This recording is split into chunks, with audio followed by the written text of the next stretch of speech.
Hello friends, எல்லோருக்கும் வணக்கம். Welcome to எங்க investor channel. Actually today market leave ஒரு ஃபெஸ்டிவல்னால குருநாக் ஜெயந்தி அப்படிங்கிற ஒரு ஃபெஸ்டிவல்னால மார்க்கெட் லீவ் இன்னைக்கு. ஸோ ஓவரால் வந்து பார்த்தீங்கன்னா மார்க்கெட் இன்னைக்கு கிடையாது.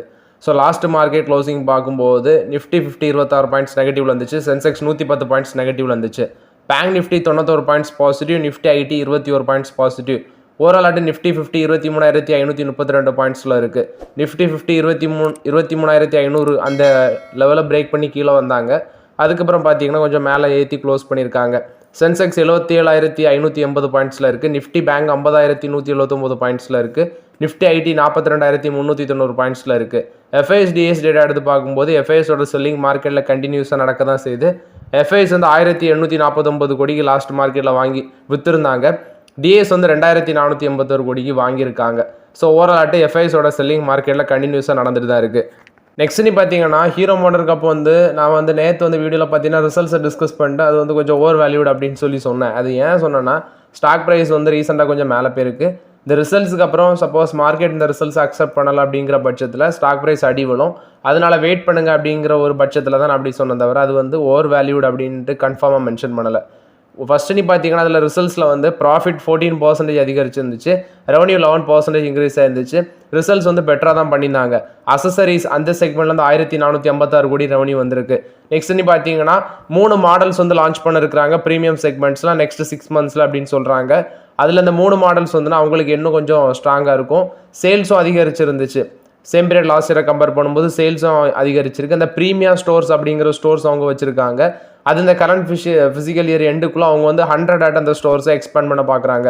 ரீட்டைல் சேல்ஸ் 16 லட்சம் யூனிட்ஸை டச் பண்ணியிருக்காங்க இந்த ஃபெஸ்டிவ் சீசனை பேஸ் பண்ணி. ஸோ இந்த மன்சூன் டைமில் அதிக அளவு பார்த்தீங்கன்னா சேல்ஸ் டச் பண்ணியிருக்காங்க. ரூரல் மார்க்கெட்டில் ரூரல் செக்டரில் அவங்களுக்கு டிமாண்ட் அதிகரிக்குது அப்படின்னும் சொல்கிறாங்க அர்பனை கம்பேர் பண்ணும்போது. ஓவரால் இப்போதைக்கு வெயிட் பண்ணுங்கள். 4,604 ரூபாய் இருக்குது. பி ரேஷியோ 22 இருக்குது. மேபி பார்த்தீங்கன்னா ஒருவேளை அந்த மார்க்கெட் வீக் மார்க்கெட் கண்டிஷனில் ஒரு 10 to 5% அடி விழுது அப்படின்னா நமக்கு அது ஒரு ஆப்பர்ச்சுனிட்டி தான். இது 6,246 ரூபாயிலேருந்து இந்த ரேஞ்சுக்கு இறங்கியிருக்கு. ஸோ பி ரேஷியோ 22 இருக்குது. என்ன கேட்டால் கொஞ்சம் வெயிட் பண்ணலாம். ஹீரோ மோட்டார் கப்பில் கொஞ்சம் வெயிட் பண்ணி பொறுமையாக யூஸ் பண்ணுறது நல்லதுங்கிறது என்னோட கருத்து. நான் அதை தான் அப்படி மென்ஷன் பண்ணேன் உங்கள்கிட்ட. ஸோ அதனால் இது பார்த்தீங்கன்னா still it's under valued. Opportunity எப்போதுமே உடனே யூஸ் பண்ணக்கூடாது, ஸ்லோவாக தான் யூஸ் பண்ணுங்கிறது என்னோட கருத்து. இப்போதைக்கு வெயிட் பண்ணுங்கள். ஹீரோ மோட்டார் கப்பில் ஸ்டாக் ப்ரைஸ் இறங்க பாசிபிலிட்டிஸ் அதிகமாக இருக்குது. நெக்ஸ்ட் பார்த்தீங்கன்னா கேபிஐ கிரீன் எனர்ஜி. ஆக்சுவலி உங்களோட போர்டு பார்த்தீங்கன்னா 1:2 அந்த ரேஷியோவில் போனஸ் ஷேர் இஷ்யூ பண்ண இருக்கிறாங்க அப்படின்னு சொல்கிறாங்க. அதாவது உங்கள்கிட்ட 2 ஷேர் இருந்துச்சுன்னா அவங்க 1 ஷேர் ஃப்ரீயாக கொடுப்பாங்க. ஸோ இந்த போனஸ் ஷேர் எப்போ கிடைக்கும் அப்படிங்கிற பட்சத்தில் பார்க்கறதுக்கு முன்னாடி இந்த ஸ்டாக்கோட ப்ரைஸ் 751 ரூபாவில் இருக்குது. இதோட ப்ரைஸ் டு earnings 42 இருக்குது. 52 ஹை 2,417 ரூபா அந்த ரேஞ்சில் இப்போ இறங்கியிருக்கு. ஸோ ரொம்பவே பார்த்தீங்கன்னா இறங்கியிருக்கு இந்த ஸ்டாக். ஒரு சோலார் பவர் கம்பெனி தான் அந்த கம்பெனி. இவங்க இப்போ 1:2 அந்த ரேஷியோவில் போனஸ் இஷ்யூ பண்ணுறாங்க. ஸோ அந்த போர்ட் ஆஃப் அப்ரூவல் பார்த்தீங்கன்னா ஜனவரி 14 அப்ரூவல் கொடுப்பாங்க. ஸோ அதுக்கப்புறம் 2025 மேபி அதுக்கப்புறம் அந்த போனஸ் ஷேர் இஷ்யூ பண்ணுவாங்க அப்படின்னு சொல்கிறாங்க. மேபி 2 months டைம் எடுக்கும். அந்த டைமில் அவங்க 1:2 அந்த ரேஷியோவில் அனௌன்ஸ் பண்ணியிருக்காங்க. இதில் 2 monthsக்கு அப்புறம் பார்த்தீங்கன்னா ஜனவரி 14 அப்ரூவலுக்கு அப்புறம் இந்த போனஸ் ஷேர் டிஸ்பேச் பண்ணுவாங்கன்னு சொல்கிறாங்க. கேபி எனர்ஜியோட பாஸ்ட் ஆர்டர்ஸ்ன்னு பார்த்தீங்கன்னா இவங்களுக்கு கிடச்சிது. இவங்களுக்கு அக்டோபரில் பார்த்தீங்கன்னா ஒரு 2 பவர் பர்ச்சேஸ் அக்ரிமெண்ட் போட்டிருந்தாங்க. குஜராத் உர்ஜா விகாஸ் நிகம் லிமிடெட் கூட 620 மெகாவாட் ரினோபிள் எனர்ஜி ப்ராஜெக்ட். அடுத்தது ஒரு first power purchase agreement 250 megawatt solar power project. அடுத்தது ஒரு 370 grid connected hybrid renewable energy project போட்டிருந்தாங்க. செப்டம்பரில் பார்த்தீங்கன்னா 12.72 megawatt wind solar hybrid power project captive power producer business அந்த செக்மெண்ட்டு கீழே போட்டிருந்தாங்க. நெக்ஸ்ட் பார்த்தீங்கன்னா கேபி எனர்ஜியோட சப்சிடரியாக இருக்கிற சன் ட்ராப் எனர்ஜியா அவங்களுக்கு கீழே இவங்களுக்கு சில ப்ராஜெக்ட்லாம் கிடச்சிருக்கு அப்படின்னு சொல்கிறாங்க. மோராட் இது கேபிஐ கிரீன் எனர்ஜி கொடுத்த ஒரு பாசிட்டிவ் அப்டேட். 1:2 அந்த ரேஷியோவில் போனஸ் கொடுக்குறாங்க. 2 ஷேர் இருந்துச்சுன்னா உங்களுக்கு 1 ஷேர் எக்ஸ்ட்ரா கிடைக்கும் அப்படின்னு சொல்கிறாங்க. நெக்ஸ்ட் பார்த்தீங்கன்னா இந்த பேக்கேஜ் ஃபுட்ஸ் சில சிட்டிஸில் க்ரோத் அடி வாங்குது அப்படின்னு சொல்கிறாங்க. ஏன்னா ஹெல்த்தி கொஸ்டின்ஸ் அப்படின்னு சொல்லி மென்ஷன் பண்ணுறாங்க. இதில் பேக்கேஜ் ஜெயின்ஸாக இருக்கிற பிரிட்டானியா நெஸ்லே இவங்க அர்பன் சேல்ஸ் ரொம்பவே அடி வாங்குது. பீப்புள்ஸ் பார்த்தீங்கன்னா ஹெல்த்தி கான்ஷியஸாக இருக்கிறதுனால ட்ரெடிஷ்னல் ஸ்நாக்ஸ் எல்லாமே அடி வாங்குது. ஆனால் இவங்க என்ன சொல்கிறாங்கன்னா இந்த பேக்கேஜ் ஃபுட்ஸ் அடி வாங்குறதுனால ஸ்மார்ட் ஸ்நாக்கிங் மார்க்கெட் ட்ரெடிஷ்னல் ஸ்நாக்ஸை கம்பேர் பண்ணும்போது 1.2 times ஃபாஸ்ட்டாக க்ரோத் ஆயிருக்கு அப்படின்னு சொல்லி சொல்கிறாங்க. இது மார்க்கெட் ரிசர்ச்சர் நீல்சன் ஐக்யூ அவங்க தான் அந்த அப்டேட்டை கொடுக்குறாங்க. ஸோ ஓவரால் என்ன சொல்கிறாங்கன்னா மிடில் கிளாஸ் ஆர் ஷ்ரிங்கிங் அப்படின்னு சொல்லி மென்ஷன் பண்ணுறாங்க. இதில் Nestle India, ITC, Dabur, Tata consumer products, Hindustan Unilever எல்லாமே மென்ஷன் பண்ணுறாங்க. பட் அடி வந்து பிரிட்டானியா இண்டஸ்ட்ரீஸுக்கும் நெஸ்லேக்கும் தான் பார்த்தீங்கன்னா இந்த செக்டரில் பயங்கரமாக அடி வாங்குது. குறிப்பாக இந்த நூடுல்ஸு, அடுத்தது ஹைலி கன்சியூம் லெவலில் இருக்கிற இந்த பாம் ஆயில்ஸு, அதை பேஸ் பண்ண ப்ராடக்ட்ஸ் எல்லாமே பார்த்தீங்கன்னா ஹெல்த்தி கான்ஷியஸ் பேஸ் பண்ணி மக்கள் வந்து வாங்குறத கொஞ்சம் தவிர்க்கிறாங்க. அதை தவிர்த்து பார்த்தீங்கன்னா இந்த ஃபுட் இன்ஃப்ளேஷன் கொஞ்சம் அதிகமாக இருக்கிறதுனால சில சிட்டிஸ், மெட்ரோ சிட்டிஸு அங்கே க்ரோத் இருக்குது. அர்பன் ஏரியாஸில் பார்த்தீங்கன்னா பீப்புள் வந்து இந்த மாதிரிப்பட்ட ஹெல்த்தி கான்ஷியஸ் ப்ராடக்ட்ஸை வாங்குறதுக்கு இன்ஃப்ளேஷன் ஒரு ரீசனாக இருக்குது அப்படின்னு சொல்கிறாங்க. ஸோ மோராட் இது வந்து பார்த்தீங்கன்னா எஃப்எம்சிஜி செக்டர்ஸில் வந்து அப்டேட்டு. ஹிந்துஸ்தான் யூனிலிவர் என்ன சொல்கிறாங்கன்னா keep com and carry on அப்படின்னு சொல்கிறாங்க. அவங்களுக்கும் பார்த்தீங்கன்னா அர்பன் டிமாண்ட் வந்து மியூட்டடாக தான் இருக்குது. ஸோ கன்சம்ஷன், பீப்புளோட கன்சம்ஷன் வந்து குறையுது. ஸோ இது ஒரு ஷார்ட் டர்ம் மார்க்கெட் ஃப்ளக்டேஷன் அப்படின்னு சொல்லி மென்ஷன் பண்ணுறாங்க. சீஃப் எக்ஸிக்யூட்டிவ் ஆஃபீஸர் ஹிந்துஸ்தான் யூனிலிவரோட ரோஹித் ஜாவா அவர் தான் அந்த அப்டேட்டை மென்ஷன் பண்ணுறாரு. நவம்பர் 14 நடந்த குளோபல் லீடர்ஷிப் சமிட்டில் அவர் இதை பேசியிருக்காரு. So fast moving consumer goods இந்த எஃப்எம்சிஜி கம்பெனிஸ் வந்து டிமாண்ட் பார்த்தீங்கன்னா சாஃப்டனாக இருக்குது. அதுக்கு ரீசன் வந்து ஒன்று இன்ஃப்ளேஷன், இன்னொன்று வந்து நான் சொன்ன மாதிரி ஹெல்த்தி கான்ஷியஸ்லாம் பெரிய அளவில் பீப்புள் வந்து ஃபோக்கஸ் பண்ண மாதிரி இல்லை. ஆனால் மேஜர் ரீசன் வந்து பார்த்தீங்கன்னா இன்ஃப்ளேஷன் அதிகமாகிறதுனால தான் இந்த மாதிரி கம்பெனிஸோட சேல்ஸ் எல்லாமே அஃபெக்ட் ஆக சான்சஸ் இருக்குது. நெக்ஸ்ட் பார்த்தீங்கன்னா கிராசிம் இண்டஸ்ட்ரீஸோட ரிசல்ட்ஸ் வந்திருக்கு. ப்ராஃபிட் 66% காலி, 390 கோடி பண்ணியிருக்காங்க. ரெவன்யூ ஃப்ரம் ஆப்ரேஷன் 11.1% அதிகரிச்சிருக்கு, 33,562 கோடியாக இருக்குது. ஸ்டாண்டலோன் பேசிஸில் நெட் ப்ராஃபிட் 9% காலி, ரெவன்யூ ஃப்ரம் ஆப்ரேஷன் 18% அதிகரிச்சிருக்கு. எபிட்டா 10% டிக்ரீஸ் ஆயிருக்கு, 4,042 கோடியாக இருக்குது. ஸோ இவங்க சிமெண்ட் செக்மெண்ட்டில் ப்ராஃபிட்டபிலிட்டியை ரெடியூஸ் பண்ணியிருக்காங்க ஓவரால்ட்டு. அதே மாதிரி பார்த்தீங்கன்னா இவங்க இன்வெஸ்ட்மெண்ட் வந்து இந்த பெயிண்ட் பிஸ்னஸ், பிர்லா ஓப்பஸ் பிராண்ட் அந்த செக்மெண்ட்டில் வந்து அதிகரிச்சுட்டு வராங்க இவங்களோட இன்வெஸ்ட்மெண்ட்டை. ஸோ அதை பேஸ் பண்ணி உங்களுக்கு ப்ராஃபிட்டபிளாக அடி வாங்கியிருக்கு. ஸோ வெயிட் பண்ணி பார்க்கலாம். இவங்க வந்து பார்த்தீங்கன்னா ஒரு ஸ்ட்ராங் கன்சியூமர் ஃபேஸிங் பிஸ்னஸ் ஆட்டு அவங்களோட பிராண்டை வந்து பில்ட் பண்ணிட்டு இருக்கிறாங்க. ஸோ கிராசிமோட கேபிட்டல் எக்ஸ்பெண்டிச்சர் இந்த H1ல பார்க்கும்போது 1,884 கோடி ஸ்பெண்ட் பண்ணியிருக்காங்க. ஸ்டாண்டலோன் கேபிட்டல் எக்ஸ்பெண்டிச்சர் ஃபினான்ஷியல் 25ல் 4,691 கோடி. இதில் வந்து 3,000 கோடி வந்து பார்த்தீங்கன்னா நியூ க்ரோத் பிஸ்னஸுக்கு அவங்க ஸ்பெண்ட் பண்ணுறாங்க அப்படின்னு சொல்கிறாங்க. செக்மெண்ட் வைஸ் ரிசல்ட்ஸ் பார்க்கும்போது இந்த செல்லுலூசிக் ஃபைபர் பிஸ்னஸ் 6% வளர்ச்சி அடைஞ்சிருக்கு. நெக்ஸ்ட்டு வந்து இந்த பில்டிங் மெட்டீரியல் செக்மெண்ட் ரெவன்யூ 16,683 கோடியாக இருக்குது.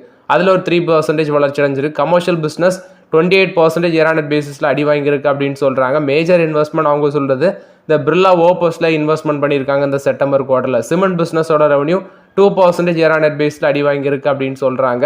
அல்ட்ராடெக்கில் வந்து 9.9 மில்லியன் டன்ஸ் பெர் ஆனம் வந்து கிரே சிமெண்ட் கெப்பாசிட்டி ஆட் பண்ணியிருக்காங்க ஓவரால். இது வந்து கிராசிம் இண்டஸ்ட்ரீஸ் போஸ்ட் பண்ண results update. Stock price last நான் பார்க்கும்போது 2,523 இருக்குது. பட் இது கொஞ்சம் வேல்யூஷன் நமக்கு ஃபேவரபிள் இல்லை. ரிசல்ட்ஸும் அடி வாங்கியிருக்கிறதுனால ஸ்டாக் ப்ரைஸ் இறங்கவும் சான்சஸ் இருக்குது. அதனால வெயிட் பண்ணுங்கள். இதில் நெக்ஸ்ட் பார்த்தீங்கன்னா ராம்டியோ அகர்வால் அப்படிங்கிற ஒருத்தர் ஒரு அப்டேட்டை கொடுக்குறாரு. அதாவது எஃப்ஐஎஸோட செல்லிங் மார்க்கெட்டில் கண்டினியூஸாக நடக்குது. ஸோ எஃப்ஐஎஸ் வந்து இப்போ வந்து மார்க்கெட்லேருந்து வெளியே போகிறாங்க. பட் அவங்க வந்து பார்த்தீங்கன்னா திருப்பி வாங்கிறதுக்கு வருவாங்க நம்ம மார்க்கெட்டில். அப்போ அந்த டைமில் ப்ரைஸஸ் எல்லாமே சேம் ப்ரைஸஸில் இருக்காது, இப்போ இருக்க ப்ரைஸஸில் இருக்காது. ஒன்று ஷேர் ப்ரைஸ் அடி வாங்கியிருக்கோம், இல்லைனா மேலே போயிருக்கும். ஆனால் பாசிபிலிட்டிஸ் அவங்க வந்து கண்டினியூஸாக வெளியே போகிறாங்கன்னா எஃப்ஐஎஸ் பணத்தை வெளியே எடுக்கிறாங்கன்னா டெஃபினட்டாக ஷேர் ப்ரைஸ் இறங்க தான் பாசிபிலிட்டிஸ் இருக்குது. ஸோ அவங்க உள்ளே வந்தாங்கன்னா எகெயின் எஃப்ஐஎஸ் உள்ள என்ட்ரி கொடுக்கும்போது நிஃப்டி 50 இண்டெக்ஸ் 30,000 பாயிண்ட்ஸில் இருக்கும் அப்படின்னு சொல்லி ராம்டி அகர்வால் அப்டேட் கொடுக்குறாரு. ஸோ அவர் சொல்கிறத நான் எப்படி புரிஞ்சுக்கன்னா, இப்போ எஃப்ஐஎஸ் வெளியே போகிறாங்க, மார்க்கெட் அடிக்கிறாங்க, அதே எஃப்ஐஎஸ் திருப்பி உள்ள வரும்போது நிஃப்டி 50 இண்டெக்ஸ் 30,000 பாயிண்ட்ஸில் இருக்கும் அப்படின்னு சொல்லி தான் அவர் மென்ஷன் பண்ணுறாருன்னு நினைக்கிறேன். இது வந்து ராம்டி அகர்வால் கொடுத்த அப்டேட்டு. நெக்ஸ்ட் பார்த்தீங்கன்னா என்டிபிசியும் ஓஎன்ஜிசியும் ஒரு ஜாயின்ட் வெஞ்சர் வச்சிருக்காங்க இந்த கிரீன் ரினோபிள் எனர்ஜி செக்மெண்ட்ல அப்படின்னு சொல்லி. அந்த ஜாயின்ட் வெஞ்சர் கம்பெனி பார்த்தீங்கன்னா இப்போ அயனார் ரினோபிள் எனர்ஜி அக்யூசியேஷன் பண்ண போகிறாங்க அப்படின்னு சொல்லி அதுவும் டிஸ்கஸ் பண்ணியிருந்தோம். இப்போ அது வந்து ஹையஸ்ட் பிட்டராக இருந்து வின் பண்ணியிருக்காங்க. $650 மில்லியன் அந்த அயனார் ரினோபிள் பவரை வந்து இவங்க கேப்சர் பண்ணுறாங்க. ஸோ மோர் என்டிபிசியோட க்ரீன் எனர்ஜியும் ஓஎன்ஜிசியோட க்ரீன் எனர்ஜியும் இவங்க ரெண்டுமே ஜாயின்ட் வெஞ்சர் வச்சு இந்த அயனார் ரினோபிள் பவர் வந்து $650 மில்லியன் வந்து அக்யூசியேஷன் பண்ணுறாங்க. ஸோ இதில் வந்து ஜேஎஸ்டபிள்யூ குரூப் எல்லாம் பார்த்தீங்கன்னா இதை அக்யூசியேஷன் பண்ணுறது காம்படிஷனில் இருந்திருக்காங்க. பட் இவங்க வந்து இப்போ அக்யூசியேஷன் பண்ணியிருக்காங்க. மோராட் இது வந்து NTPC green energy, ONGC green energy 100% stake Ayana renewable பவரில் வந்து அக்யூசியேஷன் பண்ணியிருக்காங்க. முருகப்பா குழுமத்தில் வந்து அப்டேட், இவங்க ஜெர்மனியோட ஹியூபர் குரூப் அதை வந்து அக்யூசியேஷன் பண்ணுறாங்க. ஸோ அதோட என்டர்பிரைசஸ் வேல்யூ $310 மில்லியன் அப்படின்னு சொல்கிறாங்க. ஸோ இவங்க வந்து ஸ்பெஷாலிட்டி கெமிக்கல்ஸ் அந்த செக்மெண்ட்லாம் இருக்கிறாங்க. ஸோ அந்த கம்பெனியை தான் பார்த்தீங்கன்னா பேக்கேஜிங் செக்டார்லையும் இருக்கிறாங்க. ஸோ அவங்களோட பேக்கேஜிங் செக்டாரை குளோபல் பிரிண்டில் வந்து இங்கே எக்ஸ்பேண்ட் பண்ணுறதுக்கும் ஸ்பெஷாலிட்டி கெமிக்கல்ஸ்லையும் இருக்கிறதுனால $310 மில்லியன் வந்து அக்யூசியேஷன் பண்ண இருக்கிறாங்க அப்படின்னு சொல்கிறாங்க. இது வந்து பார்த்தீங்கன்னா முருகப்பா குழுமம் கொடுத்த அப்டேட்டு. நெக்ஸ்ட் பார்த்தீங்கன்னா ஒரு 3 ரயில்வே ஸ்டாக்ஸு.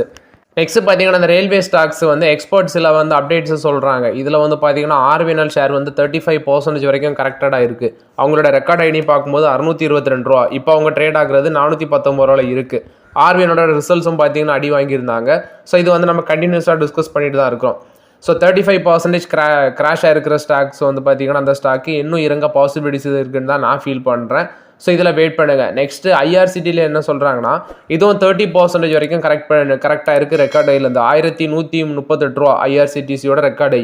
அதுலேருந்து இப்போ பார்த்தீங்கன்னா $799 இருக்குது.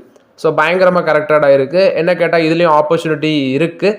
பட் வெயிட் பண்ணுங்கள், நம்ம எக்ஸ்பெக்ட் பண்ண லெவலில் கரெக்டட் ஆகலை. ஆர்விஎன்லையும் சரி, அதே மாதிரி ஐஆர்சிடிசிலையும். ஐஆர்எஃப்சி பார்த்தீங்கன்னா அவங்களோட ரெக்கார்டை வந்து $229, அதுலேருந்து இப்போ $139 வந்திருக்கு. ஸோ இதுவும் பார்த்தீங்கன்னா $139, $138 அப்புறம் பெரிய அளவில் அடி விழுந்த மாதிரி இல்லை. இதுவும் ஒரு 40% கரெக்டாக ஆயிருக்காங்க. என்ன கேட்டால் நான் வந்து $150 யூஸ் பண்ணேன் ஆப்பர்ச்சுனிட்டி. அதுக்கப்புறம் $139 வரும்போது கொஞ்சம் வாங்கி போட்டேன் ஐஆர்எஃப்சியில். அதுக்கப்புறம் பெருசாக வந்து பார்த்தீங்கன்னா அதில் ஃபோக்கஸ் பண்ணலை. அதே மாதிரி இர்கான் இன்டர்நேஷனல், இது வந்து வேல்யூஷன் படியும் சரி, நமக்கு வந்து பார்த்தீங்கன்னா இந்த ஷேர் வந்து ஆப்பர்ச்சுனிட்டி நல்லா தான் இருக்குது. இதோட பி ரேஷியோ செக் பண்ணி பார்த்தேன், வெறும் 19 தான் இருக்குது P ratio. But stock price என்ன கொஞ்சம் இறங்க சான்சஸ் இருக்குது. ஏன்னா இவங்களோட ரெக்கார்ட் ஐடி பார்த்தீங்கன்னா $350, அதுலேருந்து இப்போ $191 வந்திருக்காங்கன்னா பயங்கரமாக அடி விழுந்திருக்கு. 45% மேலே கரெக்ஷன் ஆகிருக்குது. அதனால இதில் கொஞ்சம் ஆப்பர்ச்சுனிட்டியாக ஸ்லோவாக யூஸ் பண்ணலாங்கிறது என்னோட கருத்து. பட் வந்து பார்த்தீங்கன்னா நீங்கள் கொஞ்சம் பொறுமையாக தான் யூஸ் பண்ணணும். அவசரப்பட்டு உள்ளே குதிச்சுட்டு நீங்கள் வந்து அதுக்கப்புறம் வருத்தப்படக்கூடாது. இதெல்லாமே பார்த்தீங்கன்னா ரயில்வேல இன்ஃப்ராஸ்ட்ரக்சர் பேஸ் பண்ணி வர கம்பெனிஸ். சில கம்பெனிஸ் இன்ஃப்ராஸ்ட்ரக்சரு, சில கம்பெனிஸ் வந்து பார்த்தீங்கன்னா இன்ஃப்ராஸ்ட்ரக்சர் ப்ராஜெக்ட்டுக்கு ஃபண்டிங் பண்ணுற கம்பெனிஸு. அதனால சில கம்பெனிஸ், அதாவது இப்போதைக்கு ஐஆர்எஃப்சிலையும் சரி, இந்த இர்கான் இன்டர்நேஷனலில் ஸ்லோவாக நான் ஆப்பர்ச்சுனிட்டி யூஸ் பண்ணிகிட்டு இருக்கிறேன். லேபரேட்டரிஸில் வந்து அப்டேட்டு. ஸோ ரிசல்ட்ஸ் கொடுத்துருக்காங்க. ப்ராஃபிட் 58% அதிகரிச்சிருக்கு, 229 கோடி இருக்குது. நெக்ஸ்ட் ரெவன்யூ ஃப்ரம் ஆப்ரேஷன் 16% அதிகரிச்சிருக்கு, 2354 கோடி பண்ணியிருக்காங்க. ஸோ இவங்களோட இந்தியன் ஃபார்முலேஷன் பிஸ்னஸ் வந்து 11% வளர்ச்சி அடைச்சிருக்கு, 940 கோடி அதுலேருந்து இன்கம் வந்திருக்கு. எபிட்டா 22.5% வளர்ச்சி அடைச்சிருக்கு. EBITDA margin 110 base point expand ஆயிருக்குன்னு சொல்கிறாங்க. ஸோ $21 பார்த்தீங்கன்னா போர்டு டிவிடெண்ட் கொடுக்குறாங்க, விச் மீன்ஸ் 200% டிவிடெண்ட் கொடுக்குறாங்க. அவங்களோட ஃபேஸ் வேல்யூ வச்சு கம்பேர் பண்ணும்போது ரெக்கார்ட் டேட், இந்த டிவிடெண்டுக்கான ரெக்கார்ட் டேட் நவம்பர் 25 டிசம்பர் 10 இந்த டிவிடெண்டுக்கான பேமெண்ட் டேட் அப்படின்னு சொல்கிறாங்க. ஸோ சில ஸ்டாக்ஸ் மோட்டிலால் ஓசோல என்ன சொல்கிறாங்கன்னா இதுக்கு பைக்கால் கொடுக்குறாங்க, $1950 வரைக்கும் போகும்னு சொல்கிறாங்க. லாஸ்ட் க்ளோசிங் $1536 இருந்துச்சு இந்த ஸ்டாக்கு. ஸோ வெயிட் பண்ணலாம். என்ன கேட்டால் ஃபினான்ஷியல் 24 to 27 இந்த ஸ்ட்ராங் ஏர்னிங்ஸ் க்ரோத் இருக்குது அப்படின்னு சொல்லி இந்த ஸ்டாக்கு மென்ஷன் பண்ணுறாங்க ப்ரோக்கரேஜஸ். இது வந்து பார்த்தீங்கன்னா ப்ரோக்கரேஜஸ் என்ன சொல்கிறாங்கன்னா அவங்களோட டொமஸ்டிக் பிராண்ட் ஃப்ரான்ச்சைஸ் இதில் ஒரு நல்ல வளர்ச்சி இருக்குது. யுஎஸ் எஃப்டிஏ காம்ப்ளியன்ஸும் அது வந்து இம்ப்ரூவ் ஆயிருக்கு. யுஎஸ் பிஸ்னஸ் ரைவல்ஸ் வந்து இவங்களுக்கு யூனிகம் அக்யூசிஷன், அடுத்தது வந்து பார்த்தீங்கன்னா ஆப்ரேஷனல் எஃபிஷியன்சி, இதெல்லாம் இவங்களுக்கு ஒரு பெனிஃபிட்டாக இருக்குன்னு சொல்கிறாங்க. என்ன கேட்டால் அந்த ஸ்டாக்கில் வெயிட் பண்ணுங்கள், கொஞ்சம் வேல்யூஷன் நமக்கு ஃபேவரபுளாக இல்லை. ஃபார்மா செக்டரில் இப்போதைக்கு நான் ஃபோக்கஸ் பண்ணுறது நீ பார்த்தீங்கன்னா நாட்கோ ரெட்டியும் தான். இந்த ஸ்டாக் இந்த வருஷத்தில் மட்டும் 40% ரிட்டர்ன் கொடுத்துருக்கு. இது வந்து இப்கா லேபரேட்டரிஸ் போஸ்ட் பண்ண ரிசல்ட்ஸ் அப்டேட். ஆல்ரெடி ஹோல்ட் பண்ணுறவங்க வச்சுக்கோங்க. ஃப்ரெஷ் என்ட்ரி இப்போதைக்கு அவாய்ட் பண்ணுறது தான் பெட்டருங்கிறது என்னோட கருத்து. $21 டிவிடெண்டும் உங்களுக்கு கிடைக்கும். ஸோ ஓகே ஃப்ரெண்ட்ஸ், ஆக்சுவலி இந்த வீடியோவில் சில இம்பார்ட்டன்ட் அப்டேட்ஸ் எல்லாமே டிஸ்கஸ் பண்ணோம். இந்த வீடியோ உங்களுக்கு பயனுள்ளதாக இருக்கும்னு நினைக்கிறேன். பயனுள்ளதாக இருந்துச்சுன்னா லைக் பண்ணுங்கள், சப்ஸ்கிரைப் பண்ணுங்கள், கமெண்ட் பண்ணுங்கள். Okay friends, thank you.